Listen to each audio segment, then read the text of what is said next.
know what legacy means. It's what you pass down to your children and your children's children. It's what remains of you when you're gone. Welcome back to the Legacy of Westeros, your one-stop shop for all things Westeros. Please take a moment to like, comment, subscribe, and turn notifications to all to keep up to date with all of our content. Our multiple choice question for this video is simple. Will Daemon ever be the same again after what has happened thus far in Season 2 House of the Dragon? Yes or no? Let us know in the comment section down below what you think. For Team Green, and now we get to talk about a very compelling episode for Team Black as well. This will be, of course, a spoiler-filled discussion. There will be some pretty big spoilers in our Team Black discussion. There were some pretty big moments that took place. One of the big ones, I'm just going to dive right into it, and I don't know if this is one that you really saw coming. I saw on Twitter before the episode aired that there was going to be a cameo. I did not expect the cameo to be the GOAT of Season 1. Supergirl herself made an appearance in one of Daemon's dreams. What did you make of one of our favorite characters of Season 1, Millie Alcock, coming back? Even if it was for one or two lines. So when you said go to Season 1, I wondered if maybe I missed a portion of that episode where Viserys appears. But so can we just dive into that sequence? You brought it up. Let's do it. It. For me, as good as the end sequence is, that sequence stole the episode for me. It's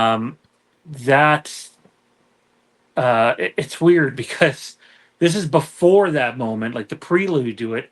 Daemon's, walking around Harrenhal before coming across the Strongs. I looked at Jade and I was like, this feels like a horror movie, and it feels very intentionally shot that way too. And sure enough, a little later down the line, we think someone's trying to break into the room, but in reality, he's kind of losing himself a little. Not just kind of. He's fucking really lost, if that's the shit that is going on in his mind and his perception. And I thought it was done in. I don't know if you've ever seen the movie The Others with Nicole Kidman. It's a good one from many years ago. And it felt like a scene right out of that movie. And it made me, honestly, even though I love the show, and it's interesting because as he's walking up behind her, I'm like, oh, it's Rhaenyra. And I'm like, he's going through something.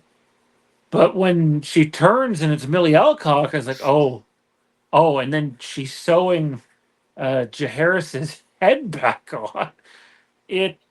Boy, dude, as someone who covers a lot of horror and makes content about a lot of horror, this scene got me in multiple ways. I thought it was fantastic, but also made my stomach turn a little. So I think it did its job. How about you? Oh, 100%.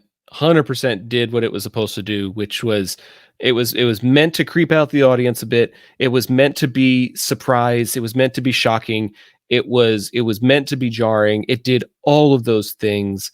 And it was also, like you said, meant to showcase how much Daemon is losing it. And he is definitely losing it. After that interaction that he had with Rhaenyra back at Dragonstone, I don't think he's been the same since. And it's fascinating to watch that unraveling. And correct me if I'm wrong, but wasn't Rhaenyra's coronation, like her naming day or whatever you want to call it, the place that Viserys named her the heir was at Harrenhal, was it not? No, that was at King's Landing. Was it at King's Landing? Harrenhal is where Viserys is. I know that's where he was named. I know that's where he was named, but I could have sworn that they were someplace other than the Red Keep for her ascension ceremony. But it's been a while since I've seen the episode. But there are some deep familial ties, regardless. There's some deep family history that is rooted at Harrenhal, and to have Millie Alcock make that cameo in that place at that juncture at that time, like it's a testament of where Daemon's headspace is, because that is probably like the little girl that he's thinking of subconsciously. Like he's still having a hard time visualizing Rhaenyra as a ruler because he still remembers her as a teenager. And so to have that manifestation in a place like that was such a great choice. Such a great choice storytelling wise to show how haunted Daemon is by his decisions and what he's done up to this point. And I think it could end up affecting his decision making, because technically he's claimed Harrenhal, and there's a whole lot of that claiming to discuss probably next. But even though he's technically claimed Harrenhal, I think that this type of haunting that is happening is going to end up affecting his decision making when it comes time for battle. And just like how we said the Greens are rather disorganized, if Daemon is mentally disorganized and riding on a dragon, it's going to spell chaos during the battle. I guarantee it. Yeah, it's there's a lot of people that thought that he didn't have any remorse or guilt for what had happened for Jaehaerys, and I would think that this episode proves that wrong. He's ruined by it. He's ruined by what went down with Rhaenyra. Um, it was just done in such a compelling way, and then I gotta ask you, man, and um, I don't really know what happens with Daemon, and if you do, I don't want you to say.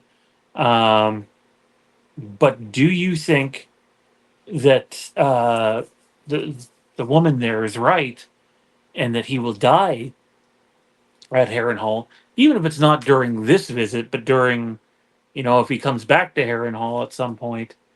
Do you think that's where his life will ultimately end, just based off what's going on in the show right now? Did you catch who the woman was?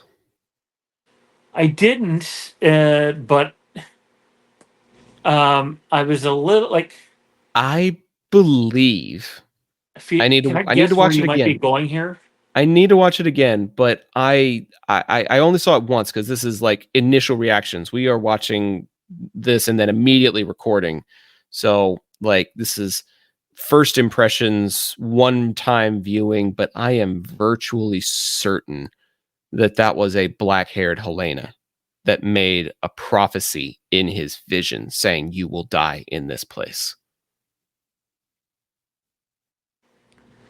It might have been. I'd have to go back and look. I had thought she had the look of the witch who tells Cersei all the bad shit that's going to happen to her uh, in life in Game of Thrones. I'm not saying it's same character, but had that same sort of look to her. But if it was a black hair Helena, that's even more um, intriguing and interesting. But I noticed you avoided the question there a little bit. Do you? Do I think he's dying? No, I wasn't avoiding it, but you were saying the woman, and I was like, I'm pretty sure I know who that woman is, but I'd have to watch it again. But I'm So like, was the woman part of the vision though, or part yes, of what was actually happening there? no. She that was a vision as well. I'm pretty sure everything we saw with Daemon in that sequence, from the rattling of the door in the bedroom to encountering Rhaenyra to being out in the courtyard, I think that was all a fever dream. I don't think any of that was real. So I believe that that was a black-haired Helena, and because she's the only one in the series who has made prophecies that have come true. So like there have been no other like prophecies, there has been no other seers in this show other than Helena. So I really believe that that's who it was, and if that's the case, and all of her previous prophecies have come true, then yes, I do think that eventually he'll meet his demise at Harrenhal, but I would suspect it's not going to come by traditional methods, because as we saw when he was eating dinner, he refused to even eat the food. That's how paranoid he was. Like, this man is so obsessed with not dying that he doesn't even want to get poisoned. So I don't believe traditional methods are going to be what does him in. But as far as location goes, if that is Helena, and if that is her making that prophecy, then yes, I believe that prophecy will eventually come true. So, and we're doing you might see some light going on behind me here. For those of you that are listening, you do not. But we're just running the episode You're back going back. now. You're trying to look. Yeah, because I thought that I seen that girl, and so did Jade, when he first introduces himself to the Strongs. Oh, one of the servant girls in the back. Okay. So she may have like made eye contact with him, given him a look of some sort at the I like Great your Hall. theory better, just so we're clear, but I thought I seen her with the Strongs. I do remember like a servant girl giving him a weird look, but I could have sworn everything that he did was like a fever dream of sorts. I didn't think any of that was real. But if he did make his way outside to clear his head, then I guess encountering a servant girl in the courtyard would also make sense. Yeah. So I could see that. On that note, talking about him taking Harrenhal, it was very unceremonious. There were a couple of people that yelled out "Dragon" when he first arrived, and then what was left of the Strong family was just having dinner. And the eldest one, I forget his name, but he just got up and got on one knee and surrendered without any kind of pomp or circumstance. And one man and one dragon took over a whole keep, and that's a pretty impressive feat for anybody, I dare say. What did you think of how that was shot? Like prior to even getting to the dream sequence, if you will. Um, by the way, she is in that scene where he introduces himself. There's definitely a strong resemblance, but it's not her, which makes me think that the Godswood tree there wasn't part of the vision and is actually happening. That's But an actual Godswood tree. it maybe it's not though. Like we don't. I think that there's a little bit left up for interpretation, right? See, So Daemon is so discombobulated right now that it was hard to determine like fiction from reality. And I think that's going on with him as well. I would surmise that regardless if it was a black-haired Helena in a vision or if it was the servant girl, I think he's going to try to make himself believe that conversation never existed, that never happened, because he doesn't want to believe. The only thing really that he believes in is himself. And right now he's having a hard time even doing that because of the hallucinations that are taking place here. So I think Daemon is having some serious trust issues because he doesn't trust people, and now he's not trusting himself either. I think when he's first talking with the Strong there, he's fully intending to claim Harrenhal for himself. But given what's going on in this guy's mind now, I think we are going to see him revert back to, being Team Rhaenyra. And Well, problem is, I just don't think he's going to be the same person who's on that team, if you know what I mean. did you notice the phrasing when he entered the Great Hall? He didn't say, "I am claiming Harrenhal in the name of Rhaenyra Targaryen." He just said, "I'm claiming Harrenhal." It's very possible that before the Lord Strong bent the knee and declared for Rhaenyra, that he was going to try to make him bend the knee and declare for Daemon Targaryen. Like, I think he definitely had some selfish ambitions there, and he incorporated some of those undertones with the demand to be referred to as Your Grace, which I think is brazen to say the least, and is nearly treasonous by Rhaenyra's standards, by Rhaenyra's definitions. He is not the king. What are you? Yeah, see, the facial features look very much like Helena. You could see my confusion. Like Strong resemblance there for sure. the facial features, if you dyed her hair black and let it down rather than being a blonde Targaryen, like the Same chin resem structure too. yeah, the resemblance is uncanny. And when you only see it in an instant one time, I think you can see the understand the confusion there. So thanks for the live and in the moment clarification. That was cool. Um, but yeah, I do think I still believe that he could end up dying at Harrenhal, but I still would assert that it's not going to be by conventional means. I think there's going to be something surprising that finally gets rid of a key character like Daemon. I don't think it's going to be traditional methods by any means. I don't feel like it'd be during this stay either. Like I don't like I could see him returning to Harrenhal in another season or whatever for some reason, but like I don't think we're about to see the end of Daemon Targaryen at No, no, Harrenhal. no. That being said, this is a Game of Thrones show, and ruling it out would be a mistake. No, I agree. Like nobody is safe in Game of Thrones. Nobody is safe in Westeros. But I also remember a conversation taking place. I don't remember if it was on the Blacks Council or the Greens Council, but basically everybody agrees that Harrenhal is the key to the Riverlands. And so whoever controls Harrenhal has an inside track to ruling the Seven Kingdoms. That's the strategic belief of both sides right now. So regardless of the outcome, let's say by some miracle the Greens end up taking Harrenhal. Rhaenyra is going to want to take it back eventually. So I don't think that even if Daemon has to evacuate, that they're never going back. I think this is going to be a crucial juncture. This is going to be like a focal centerpiece of where certain battles are going to take place. And honestly, it would not surprise me if multiple battles took place here. Like you have one where one strategy, works or doesn't work, and then you have a counterattack, or you have somebody else trying to reclaim it, and they're using a completely different approach, completely different strategy based on the results of what happened the first time.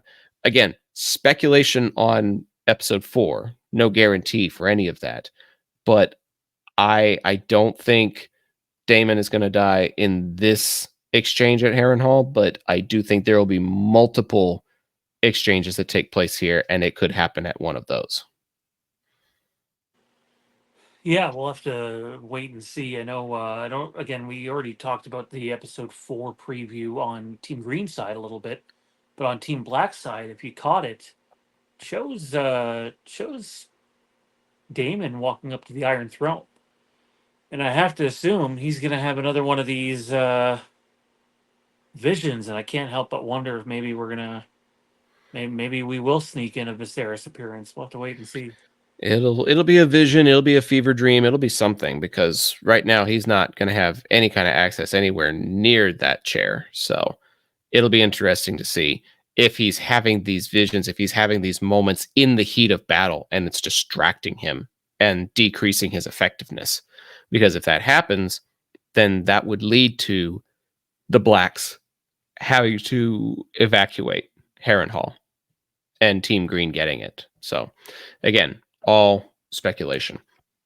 Let's look at the other side of the coin, because Rhaenyra is the other big Team Black player, making a lot of moves back at Dragonstone, most particularly trying to, number one, get some of the innocents away from danger by sending the kids either to the Vale or to Pentos.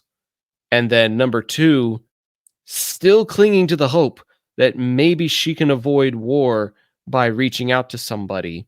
And by the end of the episode, she tries to make contact with Alicent. What do you think about the way that she handled her counselors and some of the decisions that she made leading up to that critical conversation that we'll talk about in a minute here? I think sending your kids away uh, on anything, whether it's real life, a Star Wars show, an episode of Friends, or even Westeros, is a difficult decision to to make, but given what happened to Lucerys and what happened to Jaehaerys, the kids are dropping like flies, and I think it's the right decision to make. But that's another one where I go, well, was that kind of like the long goodbye there? Is that the last time that they see their mother? Is that the last time their mother sees them? And Is that the last um, time that sister sees sister? for sure, absolutely. And it didn't seem like she was taking too kind to um, the role that Rhaenyra had set for her. But it really is like a huge responsibility. You know, you're essentially being asked to be the surrogate mother to these kids, and you're being sent with dragons. And I think that's a very important thing, because I wasn't the first to notice it. Um, but I'm 99% sure that the eggs that are sent with them, three of the four, are Daenerys's dragons. Yep. Yep. I noticed that. Because she was talking about the future. She was talking about how these eggs are our future legacy. And somehow those dragon eggs had to end up in Pentos, because they became a gift to Daenerys at her wedding to Khal Drogo in Pentos, in Essos. So those had to make their way over there. They had to get into circulation on that side of the ocean, and that's how they got there. So yeah, I 110% believe that that's what those are. That's a I'm- great little Easter egg. if I had my soundboard here, I'd be giving you some horns. Um, 170 or so years before those events, and like, yet still there's enough connective tissue with what's going on between the Song of Ice and Fire, the eggs, the dreaming, that like it's still a or a direct prequel to Game of Thrones. It's Yep. wild how they've been Yep. able to do that without sort of beating you over the head with it. And I just thought that was a really crucial moment, and I also thought there was kind of a little bit of a wink at the camera when Bela's like, and here's kind of like your, reward for doing it. And then they show like this thing of great importance. Anyway, she's trying to tell her sister, and the very next thing we see is the eggs, and it's like, oh, like we're not just talking about House of the Dragon. That's a wink and a nod to Game of Thrones. Mm-hmm. And I haven't watched any of the behind the scenes, and I'm dying to, and I'm going to do that later tonight or tomorrow. And just it's one of the reasons why I love this show, man. It's so full and rich with lore and connective tissue without insulting your audience's intelligence. Um, really, just really dig what's going on there. What did you make of the goodbye, though? Like, you're a tight knit family person. Goodbyes are hard. I can't imagine sending any of your immediate family away to a different continent, really, for their protection, even though it's the right thing to do. What's funny is I wasn't necessarily thinking about my family directly, but I am from Texas. And there's one key battle that takes place in Texas where history actually remembers the losing side. I'm talking, of course, about the Alamo. There is a dramatization that is deeply rooted in history where the general of the Mexican army, Santa Anna, gave the soldiers fighting in the Alamo the opportunity to evacuate their non-combatants. That meant women and children. He was still a bit of a gentleman, even in the face of a siege on a fort. And basically, the day before he lays waste to the Alamo, there are dozens, maybe even somewhere in the ballpark of 100 plus women and children that were there with their volunteer soldiers there as a family, and they were given the opportunity to leave before the fighting broke out. And these are kids. These are women. These are non-combatants. They are innocents. And it's a little too late, like you mentioned, because with the loss of Luke and Jaehaerys, innocent blood has already been spilled.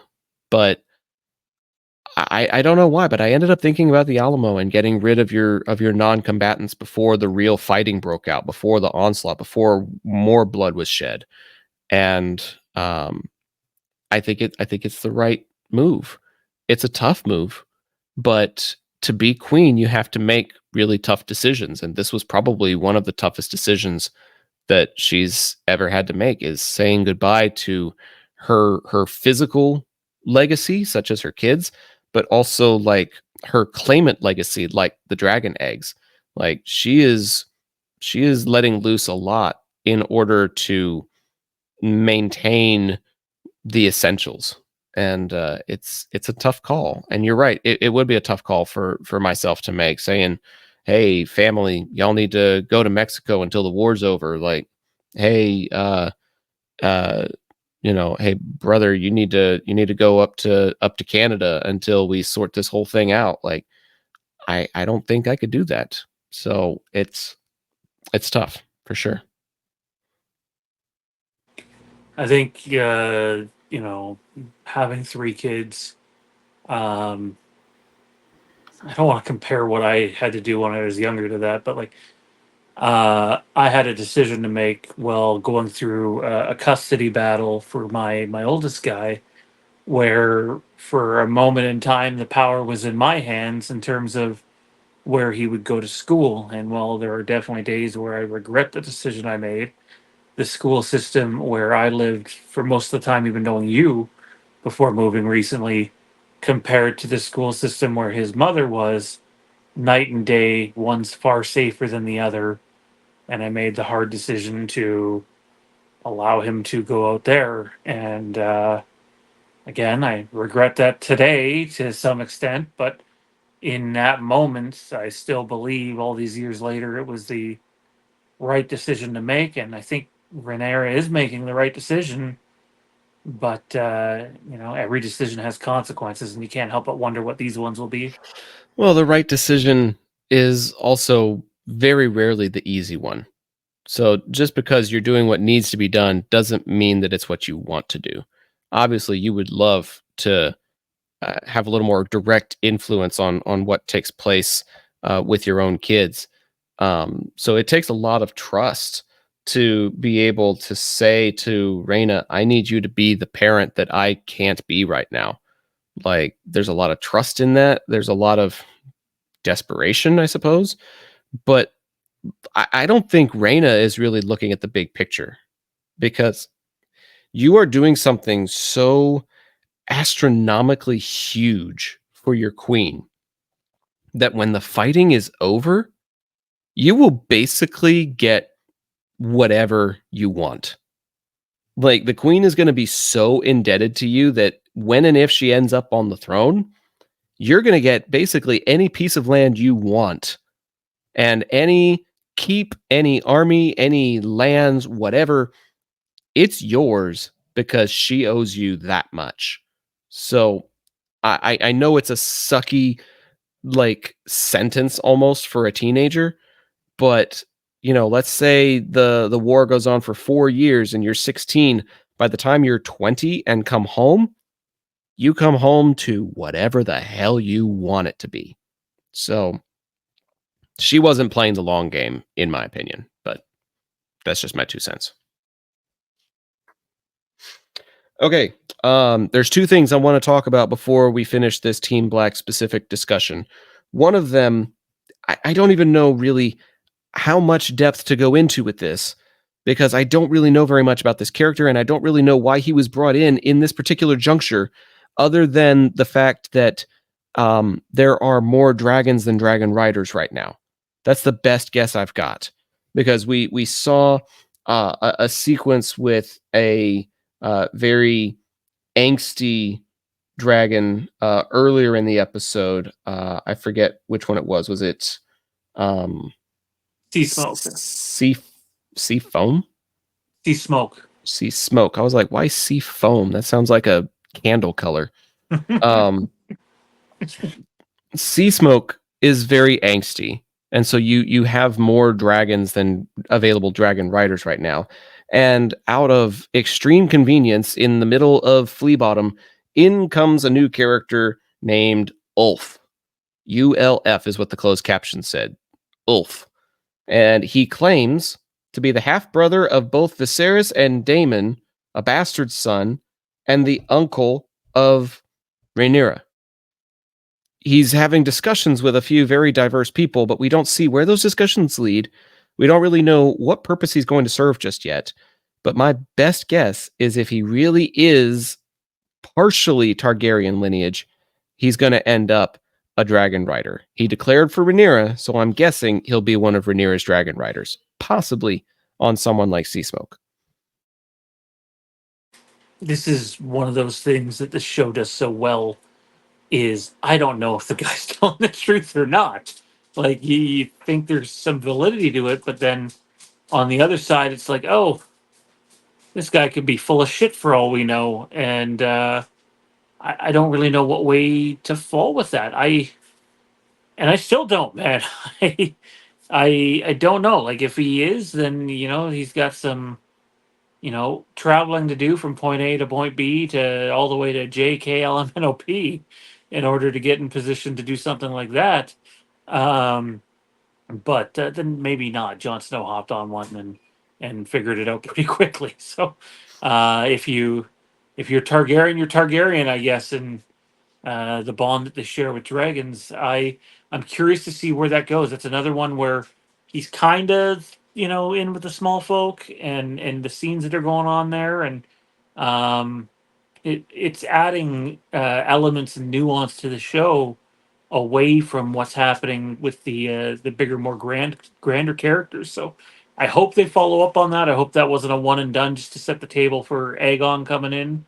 But I'm intrigued to see what would happen on that front. I also wouldn't rule out other dragon rider possibilities for dragons simply because their own might die in combat, but maybe they won't. But I would think if your dragon's dying in combat, you are probably dying too. Yeah, that's a fair point. Um, Quick little Google search kind of confirmed my theory, but it may take a while to develop to the point that that we think it may. So there's a very decent chance that they'll continue on this story, but which direction they go may still be determined because, as we all know, and we've said over and over again, source material is not completely 100% foolproof and is a viable source. So whatever the internet says doesn't necessarily mean that's going to be how it plays out in the show. So just bear that in mind if you try to look up this character online. Okay. It is time to talk about what could be the most poignant conversation in the whole show. Like, not even in this season. I'm talking the whole damn show. Because it finally clarifies a miscommunication that has led to everything that has transpired so far. This is one of the biggest, most important conversations happening in a place that important conversations had taken place in before when they were both younger. Like, this is a hearkening back to the previous season. This is a hearkening back to a very tender friendship. This is a look at just how far and deeply rooted miscommunication can go, but also a realization of there's no turning back now. Like there's so many great things chock full in this final conversation as you realize that war is now 110% completely inevitable. And Emma Darcy and Olivia Cooke give what I would dare say are Game of Thrones performances of a lifetime, let alone possibly television.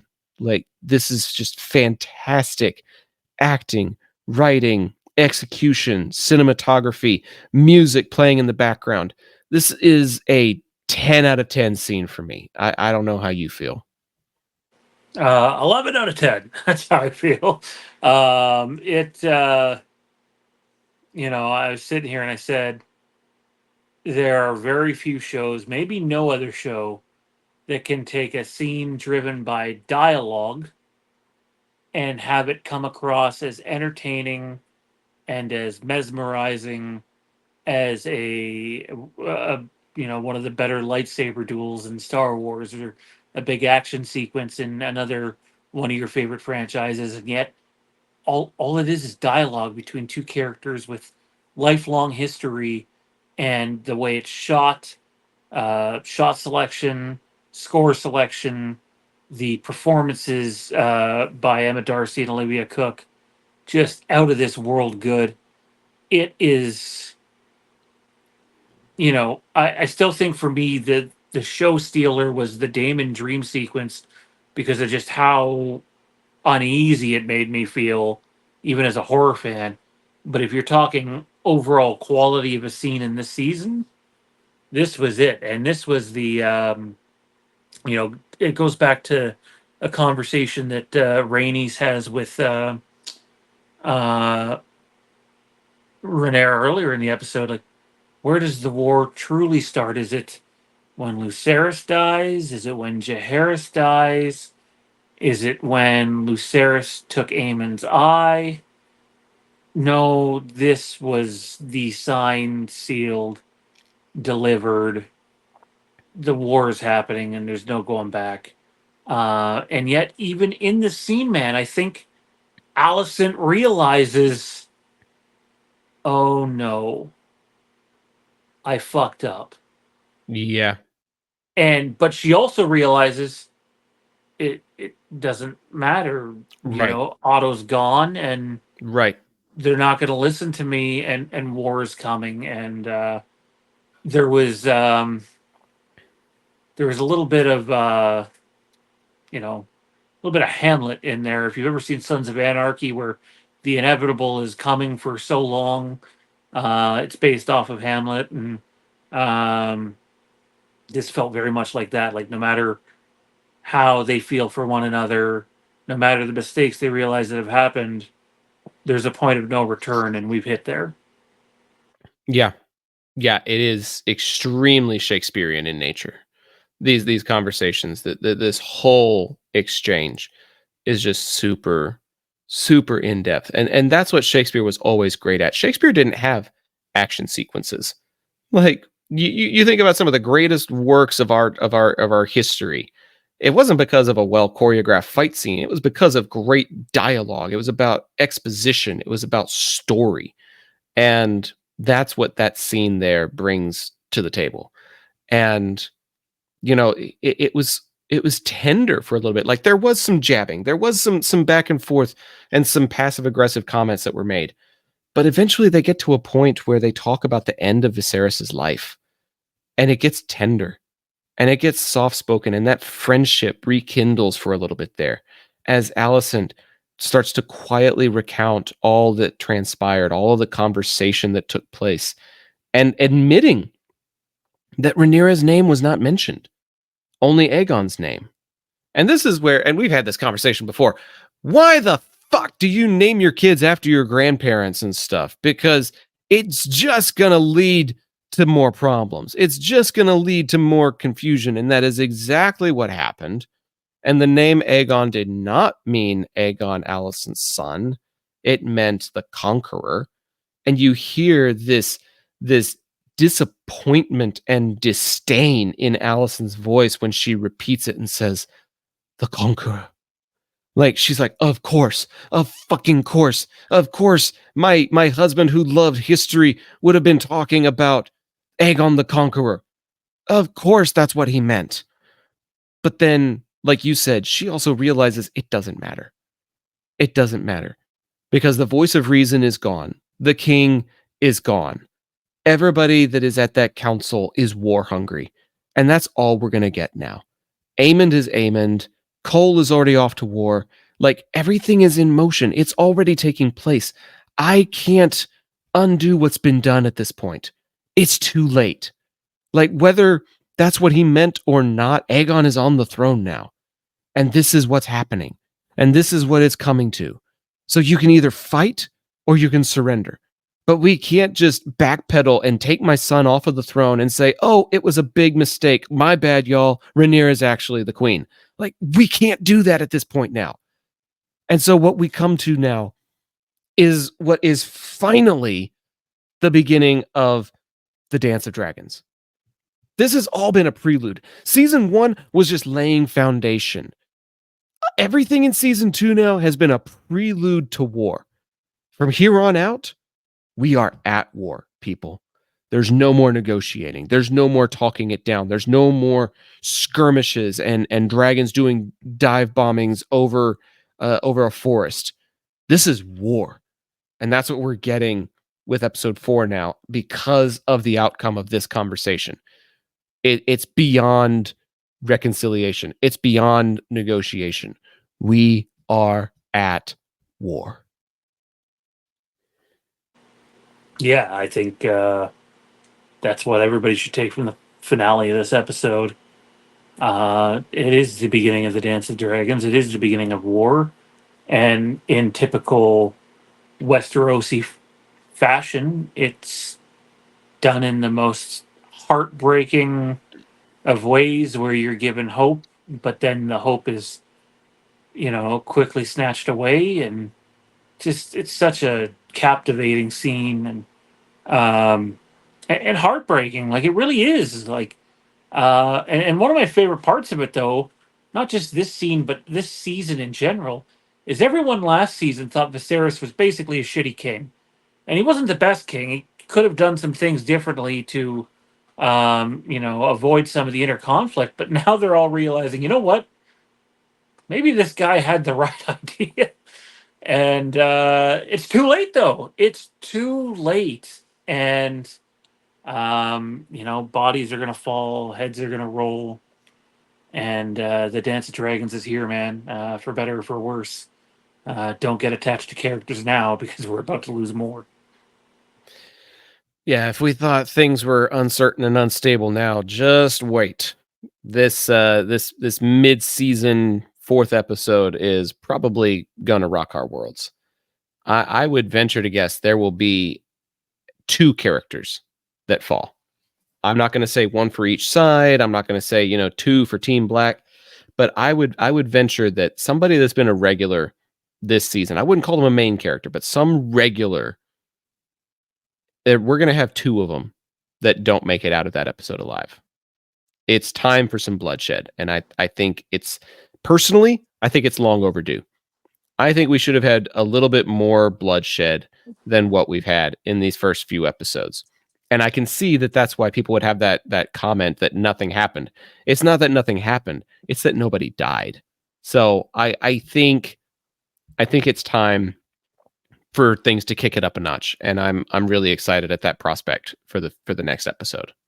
And that's what's great about this show because, and I mean this with the utmost respect, I believe you're wrong in that take, but I think 90% of the fan base is wrong, the ones that do have that take, because there has been death. It just hasn't been as in your face as Game of Thrones got in the later seasons. We get little Jaehaerys in episode 1. You get the hyped blood and cheese in episode 2. You get Eric and Arik in episode 2. So like this was the first episode where someone seemingly didn't drop dead, and yet That's what I mean. is, That's what I mean about this episode specific. Oh, this episode. Okay, I thought you meant the season so far. No. But no. There's been comments early on Twitter already about how this episode, quote unquote, nothing happened. So I can see that argument for this episode because nobody died, but for the whole season, I absolutely agree that there has been death. There has been stuff that's been churning the wheels leading up to war. But now that war is actually upon us, I think it's time for those deaths and those sequences to kind of kick it up a notch. So I think that's what we'll get with next week's episode. This episode, and maybe I'm wrong, maybe we're both wrong in terms of what to expect next week. I don't think we are, though, because this episode felt like one of those early Game of Thrones episodes from the first few seasons where it's like, here's your table setter, and then next week we're gonna just throw everything off the table and bodies are gonna fall and shit's gonna hit the fan, and I'm expecting just completely off the wall episode.